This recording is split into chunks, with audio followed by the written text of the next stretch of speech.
Hi guys, welcome back. So today I want to do something different. It's called Draw the Story. It's a new segment I wanted to do for 2020. And of course, I've been thinking about this since last year when I bought this book called Draw the Story. It's by a company called Piccadilly. They are responsible for lots of books with drawing prompts, writing prompts, all kinds of stuff. And I just thought this was so fantastic. And I started doing it and I was doing my sketches. And what I realized was, oh my God, I can't legally read the story because I don't own it. I don't own anything or any rights to this book. So I can encourage you to go pick up a copy of Draw the Story. I will put a link down in the description so you can pick one up for yourself. I got it on Amazon. I think it was like $9 or something.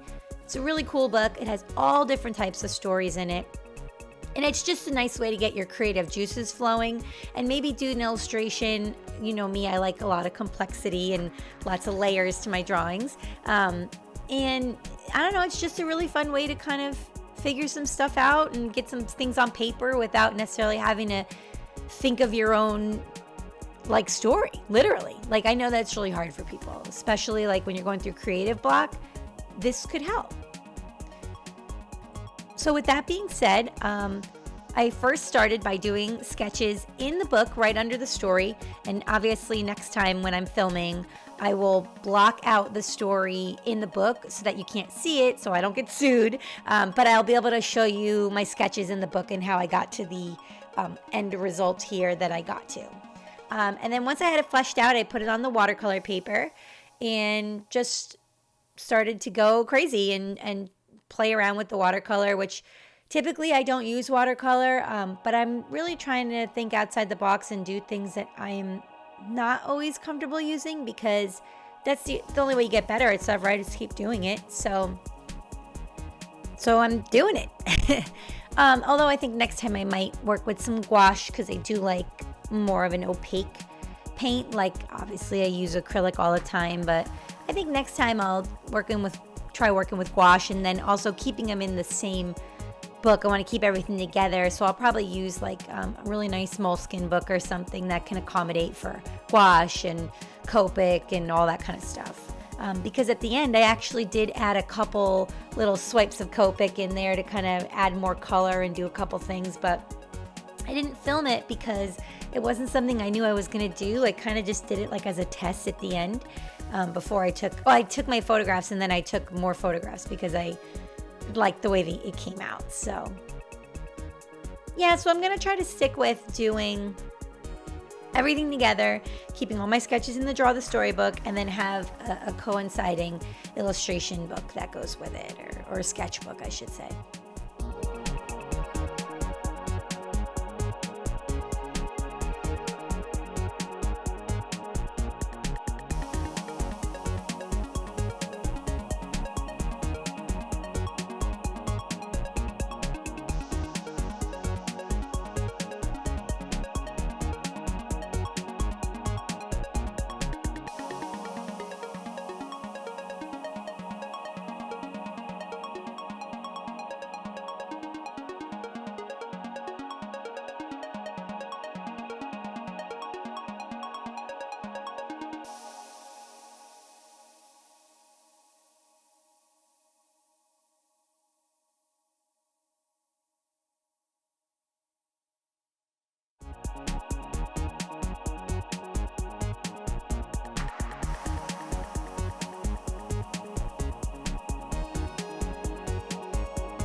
don't know if you know this about me, but I absolutely love to paint dogs.